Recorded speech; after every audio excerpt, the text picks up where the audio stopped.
오늘 국정원이 국회 정보위원회 보고를 했습니다. 그런데 김정은 북한 국무위원장 수술이나 스텐트 시술은 없었다. 공개 활동이 감소한 것은 코로나19 영향이라고 분석을 했습니다. 이재용 삼성전자 부회장이 경영권 승계 과정과 관련한 대국민 사과문을 발표했습니다. 2,400자에 담긴 이 부회장의 사과문, 잠시 후 인터뷰를 통해 전격 분석해 보겠습니다.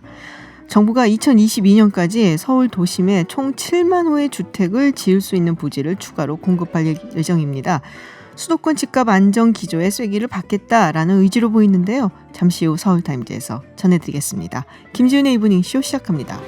네, 서울타임즈 시간입니다. 오마이뉴스 박종호 기자 그리고 정상근 기자와 함께합니다. 어서 오세요. 안녕하십니까. 네, 제가 방금 전에 오프닝에서 네. 이재용 부회장 이야기를 하면서 잠시 후 인터뷰를 통해서 알아보겠다. 청취자분들이 깜짝 놀라실까 봐. 이재용 부회장을 인터뷰하는 건 아니고요. 그 인터뷰, 그 사과문에 대한 인터뷰를 다른 분과 해볼 예정입니다. 말이 나온 김에요. 이재용 부회장이 대국민 사과를 했어요. 네. 오늘 오후에 이 대국민 사과가 있었는데요. 삼성이 글로벌 인류 기업으로 성장하는 과정에서 법과 윤리를 엄격하게 준수하지 못해서 국민께 실망과 심려를 끼쳤다. 사회와 소통하고 공감하는 데도 부족함이 있었고 이 모든 것은 저희의 부족함 때문이고 저의 잘못이다라고 사과를 했습니다. 구체적으로는 한 두 가지 큰 갈래로 얘기를 했는데 일단 경영권 승계에 관련된 얘기가 있었어요. 그래서 지금 제기되고 있는 문제들이 바로 이 문제에서 비롯된 게 사실이다라면서 더 이상 경영권 승계 문제로 논란이 생기지 않도록 하겠다라고 말을 했습니다. 특히 본인의 아이들에게 이 회사 경영권을 물려주지 않을 생각이다라고 말한 점이 또 주목이 됐었고, 그리고 또 하나는 이 무노조 경영과 관련된 부분이었는데, 이 삼성의 노조 문제로 인해서 이 상처를 입은 모든 분들에게 진심으로 사과드린다라면서 더 이상 삼성에서는 무노조 경영이란 말이 나오지 않도록 하겠다라고 말을 했습니다. 근데 약간 뜬금이 없다라는 생각이 조금 들기는 했어요. 지금 이 시점에서 나올 왜 갑자기 삼성 요새 막 이슈가 돼서 뉴스에 삼성에 관해서 나오는 거는 사실은 잘 못 봤기 때문에 갑자기 사과문이 나온 것도 그렇고 아이들이 나이가 좀 많이 어리지 않나 아직은. 그렇죠. 그러니까 거의 사실상 본인의 경영권 승계도 다 끝난 상황이기 때문에 더 이상 경영권 승계로 말이 나올 것도 없다라는 지적도 있습니다. 그래서 나오는 얘기가 우리가 삼바라고 그러잖아요, 보통. 네, 삼성바이오로직스. 네, 이 분식회계 의혹 수사 요새 이제 검찰이 굉장히 수사 박차를 마지막으로 가고 있다라는 얘기가 들리긴 했거든요. 그거 관련된 건가? 이런 얘기도 하시는 분도 계세요. 입장문에도 비슷한 내용이 있죠. 이런 내용이 있습니다. 이제는 경영권 승계 문제로 더 이상 논란이 생기지 않도록 하겠다. 법을 어기는 일은 결코 하지 않겠다. 편법에 기대거나 윤리적으로 지탄받는 일도 하지 않겠다라고 밝혔거든요. 네. 근데 저는 오늘 입장문을 들으면서 미래에 뭘 하겠다라는 얘기를 했었지 과거에 잘못했던 편법, 탈법, 불법 행위에 관련된 의혹 거기에 대한 자신이 어떻게 책임을 지고 그걸 해소하기 위해서 어떤 계획을 가지고 있는지 이건 없었어요.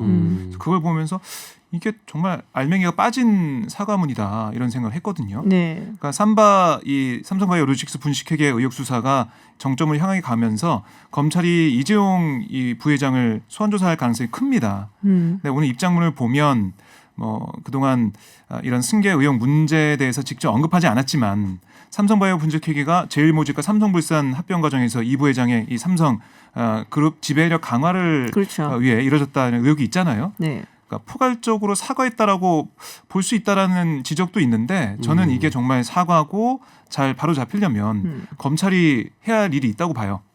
이번 의혹 수사를 통해서 확실히 진실을 밝혀내고 거기에 대한 이재용 부회장이 책임을 지는 모습을 보여야죠. 이게 말로만 해서는 끝날 문제가 아니라고 봅니다. 저희가 잠시 후에 참여연대 쪽을 연결을 해서 그 인터뷰가 이 인터뷰예요. 그래서 김남근 변호사와 좀 이야기를 나눠보려고요. 이 부분에 대해서 잠시 후에 인터뷰를 이어가도록 하겠습니다. 김정은 위원장 이야기를 좀 해볼게요. 국정원이 국회 정보위원회 비공개 현안 보고를 했는데 김정은 위원장의 건강 이상설에 대해서 좀 이야기를 했습니다. 그러니까 부인을 한 거죠, 사실. 그리고 수술도 없었다. 아마도 코로나 때문에 좀 피해 있었던 것 같다. 이렇게 얘기를 했는데요. 그러니까 국정원이 비공개로 보고를 합니다. 보고를 하면 그걸 듣고 간사들이 와서 얘기를 하거든요. 그러니까 오늘은 국회정보위의 김병기 민주당 간사가 현안 보고 내용을 기자들에게 브리핑을 했는데요. 국정원은 적어도 심장 관련 시술이나 수술 등을 받은 것은 없었다고 판단한다라고 하면서 공개 활동을 안 할 때도 정상적으로 국정 운영을 해왔다라고 해석을 했습니다. 그러면서 국정원은 적어도 심장 관련된 건강 이상은 없다. 만약 그 정도라면 아무리 가벼운 수술이라도 북한 지도자니까 뭐 4주에서 5주 정도는 건강 관리해야 한다. 이런 전문가들의 의견이 있다라고 전했거든요. 그러니까 지금 3주 정도 만에 나타났으니까 시간이 너무 짧다. 그렇습니다. 그런 수술은 없었을 것이다라고 보는 겁니다. 네. 그리고 뭐 공개 활동 횟수는 사실 줄어들었잖아요. 저희가 뭐 그냥 봐서도 줄어들었는데 국정원이 판단한 바로는 오늘 기준으로 이 뭐 1년 동안 그러니까 올해 계속 네. 한 걸 보면 17차례밖에 안 된다고요. 공개 활동 횟수가. 근데 작년 그러니까 예년 동기 평균 50회와 비교해서는 한 66% 정도 감소했다. 감소한 것은 맞다. 예, 그건 맞습니다. 그렇군요. 네. 통합당 측에서 이 민주당이 굉장히 강력하게 비판을 했었죠. 태영호 당선인 그리고 네. 지성호 당선인 이제 징계를 하라고 요구까지 했는데 이 부분에 대해서 좀 지나친 게 아니냐. 북한에는 관대하면서 탈북민한테는 엄격하다라는 이야기를 했습니다. 지금 더불어민주당 네. 측에서는 뭐 태영호 당선인이나 뭐 미래한국당의 지성호 당선인에 대해서 이 상임위 배제까지 네네. 그러니까 정보위원회 국방위원회에서 배제를 해야 된다 이렇게 주장을 하고 있는 상황이니까 여기에 대해서 좀 일종의 반격을 가하는 좀 그런 모양새고, 그러니까 지금 이 미래통합당의 얘기는 이 북한군의 GP 총격 사건에 대해서는 뭐 별다른 말이 없고 오히려 뭐 이게 고의적이지 않은 것으로 보인다라고 뭐 일종의 면죄부를 주면서 왜 이렇게 탈북민한테는 뭐냐. 탈북자에게 좀 이렇게 공격의 화살을 돌리느냐 이렇게 주장을 하기도 했습니다. 그래서 이 심재철 원내대표 같은 경우에는 뭐 오늘 뭐 민주당이 북한 정권에 대해서는 뭐 한없이 관대하면서 이 탈북자 출신 당선인에게 엄격하다 뭐 이들을 비난하면서 이 총격 사건에 대해서는 왜 북한의 사과와 재발 방지를 요구하지 않느냐 이렇게 비판하기도 했습니다. 네, 알겠습니다. 자, 이낙연 총리 이야기를 좀 해보겠습니다. 이제 뭐 거의 뭐 혼자서 지금 독주를 하고 있는 모양새긴 해요. 뭐 다음 대선 후보군. 그렇습니다. 물론 한국에 뭐 한 달은 선거 전 한 달은 뭐 1년 뭐 뭐라 그랬죠? 뭐 1년과 같다 뭐 이런 네, 얘기도 있는데 네. 아직은 멀었습니다만은 어쨌든 총선 이후 굉장히 독주를 하고 있는데 그래서인가 모르겠습니다. 여러 가지 얘기가 나올 수밖에 없어요. 근데 이천 물류창고 화재 희생자들의 합동 분향소를 찾았는데 네. 유가족들하고 설전을 벌였다라는 보도가 있습니다. 뭐 우선 제가 이 보도를 보고 네. 이낙연 전 총리 스타일 자체가 설전을 벌인 스타일이 아닌데 어떤 내용이 있었을까라는 생각이 좀 들더라고요. 네네. 이낙연 전 총리의 화법이나 스타일을 알면은 정말 거기서 그런 일이 있었을까라는 생각이 든 거예요. 근데 뭐 보도를 보면 어제 오후 4시쯤에 합동분향소를 이 전 총리가 찾아갔는데요. 유족들이 이번 사고에 대한 대책을 갖고 왔냐 이런 질문을 쏟아냈습니다. 이를 듣고 있던 이 전 총리가 제가 지금 현직에 있지 않아서 책임이 있는 위치에 있는 게 아니다. 여러분들의 말씀을 잘 전달하고 이른 시일 내에 협의가 마무리되도록 돕겠다라고 답을 했습니다. 그러니까 유가족들은 어쨌든 지금 너무나 안타깝고 아픈 마음에 또 대책이나 이런 것들을 요구하는 그런 마음에 계속해서 질문을 했거든요. 그런 비슷한 문답이 좀 이어졌고요. 그러자 한 유가족이 아니 이번 선거에 당선된 전직 총리께서 오신다고 해서 무슨 대안이라도 들을 수 있을까 해서 기다렸는데 똑같은 말씀하시면 어찌해야 하냐라고 호소를 했습니다. 그러니까 이 전 총리가 여러분들의 안타까운 말씀은 충분히 이해한다며 그런데 저의 위치가 이렇다는 것 또한 사실이라고 설명했습니다. 그러자 일부 유가족들이 그럴 거면 뭐하러 왔냐 대책을 갖고 와야지 라면서 격앙된 반응을 보였고 한 유가족이 대안을 갖고 와라 유가족들 데리고 장난치는 거냐라고 묻자 이 전 총리는 장난으로 왔겠느냐 저는 국회의원도 아니고 한 조문객으로 왔다. 그리고 여러분들이 마음을 전달하겠다고 말씀드리지 않았냐라고 맞받았고요. 사람들 모아놓고 뭐 하는 거냐라는 물음에도 제가 모은 게 아니지 않냐라고 답을 했습니다. 그러면서 또 그럼 가시라라는 그 유족의 말에 가겠습니다라고 답을 하면서 조문을 마친 10분 만에 면담을 끝내고 자리를 떠났거든요. 이런 얘기가 보도가 되면서 논란이 좀 됐습니다. 글쎄요. 지금 유가족이기 때문에 네. 그 감정적인 상태는 조금 이해를 해줘야 된다라는 생각도 좀 들고, 글쎄요. 좀 조금 너무 합리적이셨던 건 아닌가라는 생각도 좀 들고 바로바로 이성적이고. 뭐 그냥 네. 대답을 하면서 네. 그렇게 뭐 정답을 얘기하는 것처럼 하는 그런 모습 자체가 태도 자체가 문제가 있지 않냐 이런 비판이 나오고 있는 거죠. 그래서 뭐 미래통합당에서도 관련해서 뭐 비판을 내고 있는데 이 장제원 의원 같은 경우에는 뭐 머리만 있고 가슴은 없는 정치다 뭐 이렇게 주장을 했고 또 뭐 유가족에게 성의 있게 답변을 하고 또 경청을 했어야 한다 뭐 이런 지적도 한편에서 나왔고요.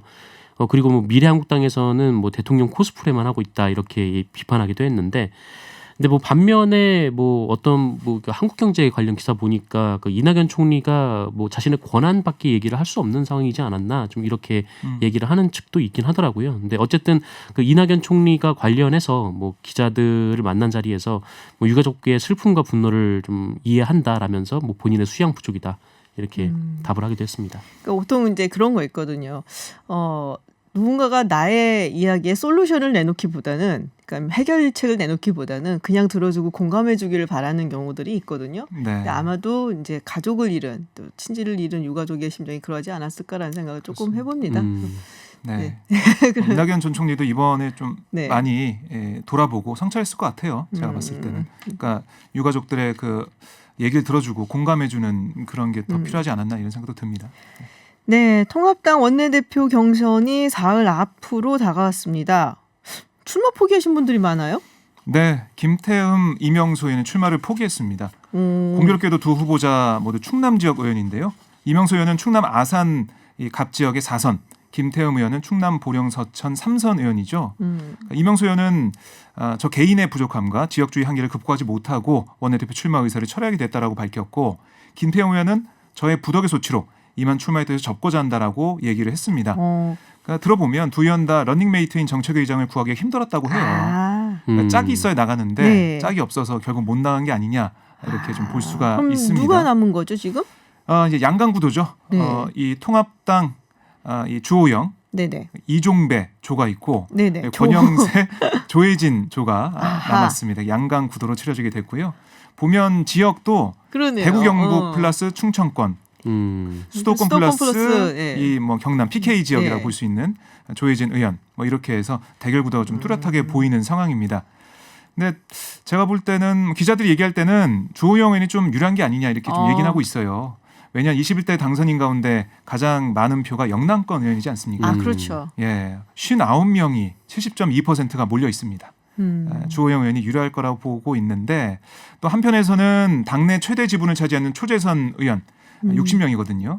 초재선으로 봤을 때는 60명 의원들의 표심이 이번 총선 참패를 의식해가지고 영남권이 아닌 수도권 후보를 권영세 후보를 밀어준 게 아니냐 이런 얘기도 들리고 있어요. 전략적인 투표를 할 것이다 라는 생각도 하고 있는데, 제가 볼 때는 그래도 영남이라는 지역이 더 세지 않을까 그런 생각도 해봅니다. 지난번에 맞췄거든요. 네. 박정우 기자가. 네, 보겠습니다. 슬슬 맞추고 있어요. 네, 펠레에서 벗어나고 있는데 네. 근데 재밌다고 해야 되나요? 또 눈여겨 보이는 게 이 통합당 원내대표 경선이 금요일에 있거든요. 네. 근데 원래는 오후 2시로 아마 예정돼 있었어요. 네네. 근데 이게 오후 3시로 미뤄지고 그 전에 뭐 하느냐? 오전 10시부터 당선인들이 모여서 후보자들 불러가지고 토론회. 5시간 정도 토론을 한다고 합니다. 그러니까 이게 초선 당선인들이 계속 얘기를 했거든요. 너무 깜깜이 선거다. 이 후보자들 와서 토론회 해야 되는 거 아니냐라고 했는데 그게 잘 안 되다가 이번에 이 통합당의 선거관리위원회에서 좋다. 그러면은 마라톤 토론을 한번 해보자. 5시간 해보자라고 얘기를 했습니다. 아, 재밌겠네요. 기자들은 별로 안 좋아하더라고요. 5시간 동안 하니까. 네, 그래서 네. 이 비전과 정책을 듣고 투표를 하겠다라는 초선 당선인들의 의지가 다 반영이 됐습니다. 네. 자, 부동산 대책이 나왔어요. 서울 도심에 7만 호를 공급하려고 한다. 네. 네. 공급을 하는데 이게 네. 민간에서 하는 게 아니라 공공기관이 참여를 하는, 그러니까 이른바 이제 공공택지 네네. 지구가 이제 조성이 되는 좀 그런 형태인 걸로 보이고요. 이게 한 7만 가구 정도 규모일 걸로 보이고, 그리고 뭐 코레일의 이제 용산 정비창 부지 같은 경우에는 이 8천 가구 주택 단지가 이 조성이 되는 등 이 서울 시내 유휴부지를 활용한 이 공공주택 보급도 좀 조성을 해나가겠다 이런 대책이 오늘 발표가 됐습니다. 어딘가요? 그러면 지금? 지금 뭐 그 나오겠다라는 곳은 잠시만요. 네. 그 공장들이 네. 이전한 그런 부지들을 부지들, 활용해서 한 부지들. 15,000가구가 조성이 되고, 그리고 뭐 뭐랄까요, 이제 정비 사업을 통해서 네네. 한 4만 가구를 조성한다. 지금 낡은 그 주택들 뭐 이런 네네, 거 정비 그렇습니다. 사업 같은 거, 네, 서울 도심 지역에. 그래서 막 이렇게 뭐 영등포 쪽방촌 부지라든지 네네. 아니면 중구 청사가 있던 그런 부지라든지 네, 이런 지역들에 좀 조성이 될 예정입니다. 그러니까 뭐 많은 사람들이 얘기하던 강남이나 뭐 여의도나 목동 같은 오래된 아파트를 허물고 다시 짓는 재건축이 아니라요. 좀 낙후돼 있는 뭐 도심 재생이라고도 네, 얘기를 하고 있죠. 볼 수가 있는 그래도 네. 위치는 되게 좋은데요. 만약에 그렇습니다. 뭐 용산 쪽이다 그렇게 생각을 한다면. 네, 근데 사실 이제 아파트 공급은 굉장히 많이 이루어지고 있다라고 얘기를 했는데 이게 이제 수도권 쪽이라고 얘기를 하면서 약간 벗어난 서울 도심에서 벗어난 곳이었거든요. 네, 경기 맞습니다. 지역이다. 그래서 도심 쪽으로 가는 거는 사실 흔치가 않고 이게 오히려 또 뭐 집값 상승을 불러일으킬 수 있다는 얘기도 있었긴 했거든요. 어쨌거나 이 정부에서는 이 재건축 관련해서 집값이 좀 들썩이는 것들에 좀 골머리를 많이 그렇죠. 알아왔으니까 굉장히 부담스럽죠. 좀 이 부분을 좀 낮추기 위해서는 신규 택지 보급을 네. 서울 시내에 할 수밖에 없다라는 판단이 있었던 것 같고, 근데 그럼에도 불구하고 이 정부가 들어와서 이제 부동산 정책을 내놓으면서 뭐 각종 규제 정책도 있었지만 공급 정책이 꽤나 많았거든요. 특히 이제 3기 신도시 관련해서 네. 좀 이게 좀 얘기가 좀 많았었는데, 이 정부가 지금 예측한 이 연 평균으로 필요한 그 주택 수요가 한 22만 가구 정도 되는데 지금 이 상태로 공급을 계속 나아간다면은 한 25만 가구 정도 매년 이렇게 공급이 되는 좀 그런 상황이어서 오히려 집이 남지 않을까, 네, 좀 공급 과잉이 아닌가라는 그런 지적도 한편에는 있습니다. 그렇군요. 알겠습니다. 개각설이 있어요? 개각설이 개각을 한다. 근데 네. 청와대에서는 뭐 아니라고 이야기를 한 것 같은데 전혀 검토하고 있지 않다. 전혀. 네, 이렇게 얘기를 했습니다. 뭐 청와대 대변인이 불임비까지 열어가지고 이 문재인 대통령이 현재 개각을 전혀 검토하지 않고 있다 이렇게 얘기를 했는데, 뭐 근데 갑자기 개각설이 왜? 그리고 갑자기 오늘 갑자기 나온 게 좀 의아하긴 많네요. 하더라고요. 네. 네. 그럼 전혀 검토하고 있지 않다라는 네. 얘기가 있고요. 자, 아까 우리 통합당 이야기를 했는데 민주당도 사실 원내대표 경선이 있잖아요. 네, 내일입니다. 내일 오후 2시에 예정이 돼 있는데요. 세 후보가 나와 있죠. 김태년, 전해철, 그다음에 정성호 의원 네. 세 명의 후보가 있는데 지금 분위기는 양강 대결, 그러니까 김태년, 전해철 두 양강 후보의 대결로 가는 분위기예요. 뭐 관건은 두 의원 모두 과반 이상 득표에 실패했을 때, 네. 그러니까 163명 중 과반, 그러니까 82표 이상을 실패했을 때 결선 투표가 있거든요. 그러면 정성호 의원을 지지했던 그 표들이 어디로 가느냐. 그렇죠. 거기에 이 승부가 갈린다라고 볼 수가 있는데요. 그걸 좀 하나 봐야 될 것 같고, 또 68명에 되는 초선이 어떤 결정을 할지 여기에도 좀 많은 관심이 모아지고 있습니다. 한번 이번에도 한번 해보시죠.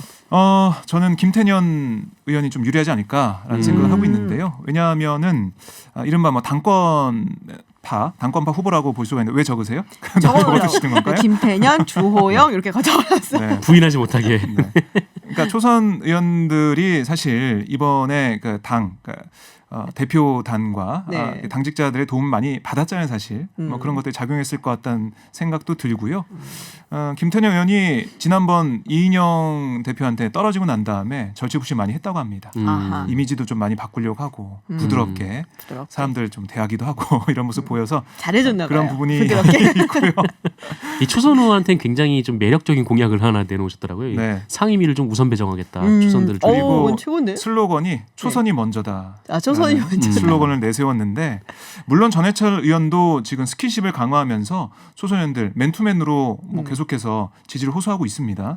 전해철 의원이 그동안 보여줬던 사실 친문으로 꼽히면서 많이 손해를 봤거든요. 네. 제가 봤을 때도 왜 이 친문 삼철 중에 한 명이 나서냐 이런 얘기를 많이 해요. 공교연이 기사를 보면. 그래서 그런 것들을 보면서 희생했던 그런 정신들, 이런 것들이 좀 어떻게 반영될지 봐야 될 것 같고요. 정성호 의원 같은 경우는 그러니까 친문 후보가 양립돼 있잖아요. 네. 그 가운데서 비주류 의원들이 좀 결집을 할 경우 오히려 더 가능성이 있는 게 아니냐라는 그런 예측도 있는데요. 이게 뭐 대역전에 드라마가 써질지는 내일 봐야 될 것 같은데, 오늘 초선 당선인들 대상으로 한 원내대표 후보들의 이 토론이 있었습니다. 그 현장을 좀 봤는데 새 후보가 정말 제가 볼 때는 누가 되더라도 정말 잘할 것 같다는 느낌이 들었고, 초선들 만나봐도 정말 예상외로 준비를 많이 했다. 라는 얘기 하더라고요. 민주당 출입하더니 민주당원이 됐어요. 그렇죠. 그래서 그 초선 당선인들이 이런 얘기를 하더라고요. 결정을 못했었다, 누굴 찍을지. 네. 근데 오늘 와서 토론을 보면서 결정했다. 아하. 이런 얘기하는 봐서는 오늘 이 토론회, 그다음에 내일 정견 발표를 통해서 초선 의원들의 이 결단, 이게 많은 영향을 주지 않을까라는 생각을 해봤습니다. 네, 알겠습니다. 일단 적었습니다. 김태년, 네. 주호영. 기억해두세요. 정상근 기자도. 네, 서울타임즈 오늘 여기서 마치도록 하겠습니다. 네, 정상근 기자 그리고 오마이뉴스 박정호 기자였습니다. 고맙습니다. 네, 고맙습니다. 저는 오늘 반성하는 마음으로 삼성의 현안에 대해 솔직한 입장을 말씀드리고자 합니다. 그동안 저와 삼성은 승계 문제와 관련해서 많은 질책을 받아왔습니다. 특히 삼성 에버랜드와 삼성 SDS 건에 대해 비난을 받았습니다. 저는 이 자리에서 분명하게 약속드리겠습니다. 이제는 경영권 승계 문제로 더 이상 논란이 생기지 않도록 하겠습니다. 법을 어기는 일은 결코 하지 않겠습니다. 저는 제 아이들에게 회사 경영권을 물려주지 않을 생각입니다. 그동안 삼성의 노조 문제로 인해 상처를 입은 모든 분들에게 진심으로 사과드립니다. 노사관계 법령을 철저히 준수하고 노동 3권을 확실히 보장하겠습니다. 저와 관련한 재판이 끝나더라도 삼성준법감시위원회는 독립적인 위치에서 계속 활동할 것입니다. 대한민국의 국격에 어울리는 새로운 삼성을 만들겠습니다. 감사합니다. 오늘 오후에 있었던 이재용 삼성전자 부회장 대국민 사과문 발표 내용 잠깐 들어봤습니다. 이 부회장의 경우 삼성 바이오로직스 분식 회계를 통해 경영권을 편법으로 승계받았다는 의혹을 받고 있습니다. 네, 이 문제를 처음 제기했던 참여연대 김남근 변호사 연결해서요. 이 부회장의 사과문 내용 짚어보도록 하겠습니다. 안녕하세요, 변호사님. 네, 안녕하십니까?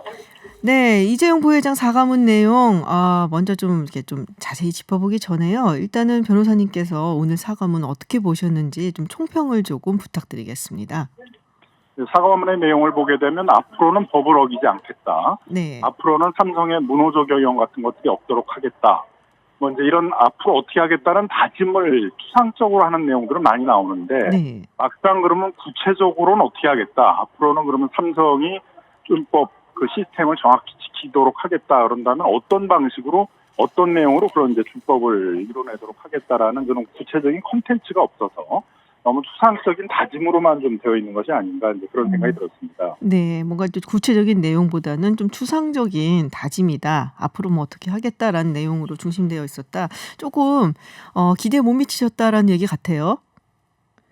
예, 뭐 그 조금 이렇게 논의를 많이 했을 거라고 예상을 했는데, 네. 적어도 이제 논의를 많이 했다 그러면은 이게 진정성 있는 사과로 전달되게 하기 위해서 예를 들면 삼성의 경영권 승계를 통해서 이루어지는 과정 속에서 나타났던 그 제일모직과 삼성물산의 합병 과정이나 이런 부분은 피해자도 있는 사건이거든요. 네네. 또 삼성의 노조 탄압도 많은 피해자가 있었던 사건이에요. 그럼 적어도 그런 피해자들에게 뭐 어떤 배상을 하겠다, 어떤 조치를 하겠다 이런 내용도 포함됐었어야 될 것으로 보여지고 준법감시 시스템이라는 것도 이제 세계적으로 보게 되면 이 사회가 이제 준법감시를 하는 거거든요. 네. 지금까지는 이제 삼성전자나 삼성물산은 이런 재판 과정에서 드러났던 것 같은 그런 불법 행위가 있더라도 그거에 대해서 뭐 문제 제기를 하거나 진상 조사를 하거나 이런 행위를 전혀 하지 않았거든요. 네. 앞으로는 그런 이제 삼성그룹의 이 사회가 이런 불법 경영 대주주의 전횡에 대해서는 견제와 비판의 역할을 제대로 할 수 있도록 어떤 독립적인 그런 운영 시스템을 갖추겠다라든가 뭐 이런 내용들이 좀 있을 것이라고 예상을 했는데 뭐 그런 구체적인 내용들은 나오지 않았던 것 같습니다. 그러면은 뭐 오늘은 뭐 이 부회장의 어떤 사과문으로 끝나고 일단 그 구체적인 내용, 변호사님께서 말씀하신 그런 부분에 대해서 뭐 추후적으로 나올 거라고는 생각을 하시는지요? 아니면은 뭐 이걸로 끝이라고 생각을 하시는지? 뭐 이걸로 끝이라고는 저는 생각은 하지는 않는데. 지금도 많은 시간이 있었잖아요. 재판 과정 속에서도 그런 준법 경영 시스템을 만들어야 된다는 얘기가 나와서 준법 그런 감시위원회 같은 것들이 만들어지고도 또 상당한 시간이 걸렸고 준법감시위원회가 여러 차례 반복적으로 이제 이재용 부회장의 사과가 있어야 된다라는 게 있었는데 그것도 차일피일 미루다가 이제 좀 늦게 이 사과가 나온 것이거든요. 그렇다면은 좀 그 과정에서 상당히 좀 논의됐던 내용, 스스로 논의됐던 어떤 방안 이런 게 있었을 것이라고 생각이 드는데 그런 내용이 담기지 않고 나와서 뭐 앞으로도 그러면 그런 내용들이 담길까 하는 점에 대해서도 약간 의문은 가질 수 있게 되었습니다. 네, 뭐 이대로 끝은 아니겠지만 앞으로 더 나온다고 한다 해도 더 구체적이고 좋은 뭐 바라는 내용이 나올까 이 부분은 의구심이 있다라는 말씀이신데요. 예. 자, 사과문 내용 좀 살펴보도록 하겠습니다. 먼저 경영권 승계 문제 관련해서 자녀에게 경영권을 물려주지 않겠다라고 이야기를 했습니다. 이 부분을 기대를 하셨나요? 저 약간 좀 의외다 싶었던 게 아직 자녀가 나이가 좀 어린 걸로 알고 있거든요. 예, 근데 이제 뭐 그러면 이재용 삼성 부회장의 경영권 승계에 대해서는 이렇게 이제 뭐 재판도 여러 번 받게 됐고, 네. 앞으로도 또 어떤 추가적인 수사를 받게 되거나 그럴 가능성도 있는데, 여기서 중단한다 쳐도 그 다음 세대에서 또 이런 것들을 반복할 가능성이 있는 거 아니냐, 이런 부분들은 이제 우리 사회가 충분히 의문을 가질 수 있는 내용이기 때문에 그런 부분에 대해서는 이제 어떤 의문을 불식시키기 위해서 뭐 나로서 이제 이런 경영권 승계와 관련된 어떤 불법 행위에 대한 책임, 사회적 논란은 이제 종식하겠다, 그런 뭐 의지를 보이고자 했던 것으로 보입니다. 네. 자, 이제 뭐 가장 문제가 되고 있다 혹은 이슈가 되고 있다라고 볼 수 있는 부분이 이거잖아요. 삼성 바이오로직스 분식회계 의혹 관련해서는 사실 경영권 승계 문제로 더 이상 논란이 생기지 않겠다. 오로지 회사의 가치를 높이는 일에만 집중을 하겠다. 요거랑 연관을 좀 시킬 수 있을 것 같은데, 자, 이 부분에 대해서는 어떻게 보고 계신가요? 그러니까 이제 앞에서 이제 말씀드렸습니다만 자꾸 추상적으로 이제 뭐 앞으로 회사의 가치를 높이는 일에만 뭐 집중을 하겠다, 앞으로 어떻게 하겠다는 게 이제 다짐을 계속 강조를 하고 있는데, 네. 그러면 이제 지금 뭐 삼성 바이오로직스 관련된 수사라든가 삼성물산 제일모직 합병과 관련된 문제라든가 이런 부분에 대해서 세간에서 계속 제기되고 있는 문제에 대해서 답을 좀 해야 되잖아요. 네. 삼성 바이오로직스 분식회계 문제는 이런 문제였고, 뭐 이런 부분에 대해서는 이제 앞으로 어떻게 그러면 해결해 나가겠다, 이제 이런 내용이 좀 있어야 되는데, 이런 게 없기 때문에 그냥 과거의 거는 다 덮어두고 앞으로 잘하겠습니다, 뭐 그런 쪽으로만 이렇게 강변하듯이 그 사과문을 한 것이 아닌가, 이런 생각이 들었습니다. 혹시 네. 조만간 이제 삼성 바이오로직스에 대해서는 어떤 이제 수사의 종결점으로 갈 것 같고, 뭐 이재용 부회장에 대한 뭐 수사까지 갈지는 잘 모르겠습니다만, 뭐 그런 부분이 있었기 때문에 적어도 뭐 이런 부분에 대해서는 좀 일정 정도 해명하는 그런 내용이 나왔어야 되는 것이 아닌가 생각이 듭니다. 근데 말씀하셨던 것처럼 이제 검찰 수사가 정점을 향해 달려가고 있고 수사 진행 중이란 말이에요. 그래서 뭐 또 말을 아낀 것은 아닌가라는 생각도 해볼 수 있지 않을까요? 뭐 이제 그런 점도 있겠죠. 네. 아직 본인에 대해서는 소환까지는 없었고, 또 삼성 바이오로직스 주요 임원들까지만 지금 소환이 된 상태이기 때문에. 근데 그렇지만 지금까지 수사하는 과정 속에서 나온 이재용 부회장과 연결 지점이 있는 내용들이 많이 나왔거든요. 네네. 이재용 부회장과 관련된 그 영화 그 약자에 대해서는 다 지우도록 뭐 했더라든가, 그쪽으로 연결되는 것들을 다 차단하려고 했더라든가, 그다음에 그 회사의 경영적 차원에서 어떤 정책적 차원에서의 어떤 분식회계가 이루어졌다라는 증거들도 많이 나와 있거든요. 네. 그러니까 그렇다면은 이제 뭐 이재용 부회장은 전혀 무관하고 그냥 밑에서 삼성 바이오로직스의 임원들 사이에서 일어난 일이다, 이렇게만 얘기하기는 어려운 부분이어서 어차피 뭐 그런 부분에 대해서는 한번 해명을 해야 될 것으로 보여집니다만, 이번에 진정한 사과를 하는 거였다면 이제 그 부분에 대한 좀 해명도 있었어야 된다라고 보여집니다. 수사 진행 상황은 지금 정확히는 구체적으로 어느 정도 되어 있나요? 수사 진행 상황은 이제 지금까지는 이제 그 증거 인멸, 네. 회사가 정책적 차원으로 이제 뭐 공장 바닥을 뜯어내고 거기다가 뭐 컴퓨터 디스크나 이런 것들을 이제 숨겨놨다라든가, 회사 정책적 차원에서 뭐 주요 직원들에게 뭐 이재용 부회장의 이니셜과 관련된 부분들 다 지우도록 했다라든가, 이런 부분에 대해서 증거 인멸에 대해서는 기소가 돼 있고, 그런 네. 부분에서 형사 처벌도 받고 있습니다.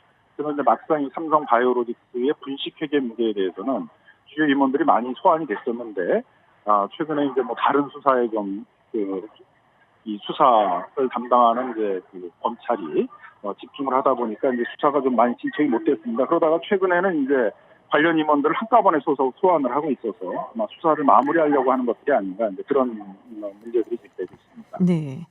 자, 그 또 다른 내용으로 그 문호조 경영, 삼성은 뭐 사실 이걸로 유명하지 않습니까? 이 문호조 경영을 없애겠다라는 이야기입니다. 이건 뭐 새로운 내용은 아닌 것 같은데요. 어떻게 보십니까? 세계적으로 노동이나 환경 같은 것들은 가장 기본적인 공익적인 이제 규제이기 때문에, 네. 그런 이제 다국적 기업 같은 기업들은 다 그런 걸 준수하려고 하고 있거든요. 근데 삼성이 회사의 방침으로 문호조 경영이라는 그런 어떤 기본적인 공익적 그 규제에 대한 것들을 안 받아들이겠다는 방침을 갖고 있다는 것들은 굉장히 놀라운 얘기들이거든요. 그래서 뭐 그런 부분들은 이제 회사 방침에서 그런 위법적인 그런 부분들을 이제 하지 않도록 하겠다라는 부분도 어찌 보면 당연한 것인데, 그리고 이제 이런 내용들이 과거 2008년도에 그 이건희 그 삼성 회장이 형사 처벌을 받을 때도 이런 담화를 발표한 적이 있었어요. 맞아요. 네. 네. 근데 이제 또 한참 지난 시점에 그 아들이 이제 이재용 부회장이 또 형사 처벌을 받게 되면서 또 담화를 발표하고 있는데, 그렇다면 조금 더 구체적인 내용들이 나와야 되는 것이 아닌가. 그냥 안 하겠다라는 그냥 선언, 다짐보다는. 그래서 그런 뭐 또 문호조 경영에 대해서는 그런 법을 어기지 않겠다, 법을 잘 지키겠다고 했는데 이런 게 반복됐던 걸 보게 되면 또 반복될 가능성이 있기 때문에 이번에는 이제 어떤 방식들을 통해 가지고 이렇게 그 불법적으로 노조를 탄압하거나 또 노조가 활동하지 못하도록 막거나 하는 것들을 하지 않겠다.